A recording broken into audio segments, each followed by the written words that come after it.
ગુજરાત ન્યાયિક ઇતિહાસમાં પ્રથમ વખત ભાવનગર જિલ્લાના વલ્લભીપુરમાં રાષ્ટ્રીય લોક અદાલતમાં એક જ દિવસમાં 57 નશાખોરો અને અન્ય આરોપીઓને 3 દિવસની જેલની સજા ફટકારવામાં આવી।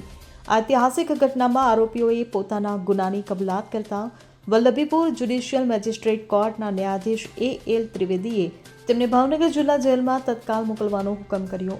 આ તમામ આરોપીઓને પોલીસ વેનમાં ભરીને જેલમાં ખડકવામાં આવ્યા।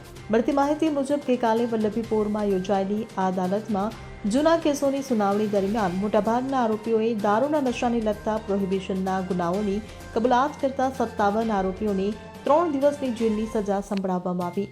આ ઘટના ગુજરાતના ન્યાયિક ઇતિહાસમાં એક નોંધપાત્ર સીમાચિહ્ન બની રહી, કારણ કે આટલી મોટી સંખ્યામાં આરોપીઓને એકસાથે પોલીસ વેનમાં જેલ હવાલે કરવાની ઘટના અગાઉ ક્યારેય નોંધાઈ નથી।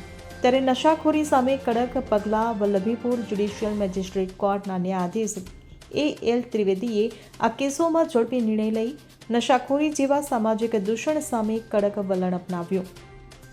આરોપીઓને પોલીસ વેનમાં ભાવનગર જિલ્લા જેલમાં લઈ જવામાં આવ્યા, જ્યાં તેઓ આગામી 3 દિવસ સુધી સજા ભોગવશે। આ ઘટનાએ સ્થાનિક સમાજમાં નશાખોરી સામે કડક કાર્યવાહીનો સંદેશ આપ્યો છે।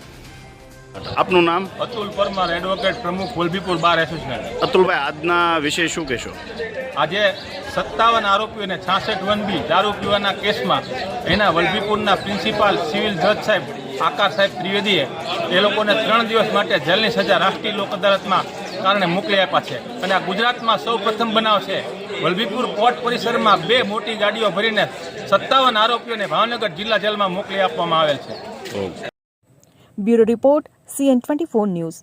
હવે જુઓ દેશ દુનિયાની તમામ ખબરો તમારી આંગળીના ટેરવે।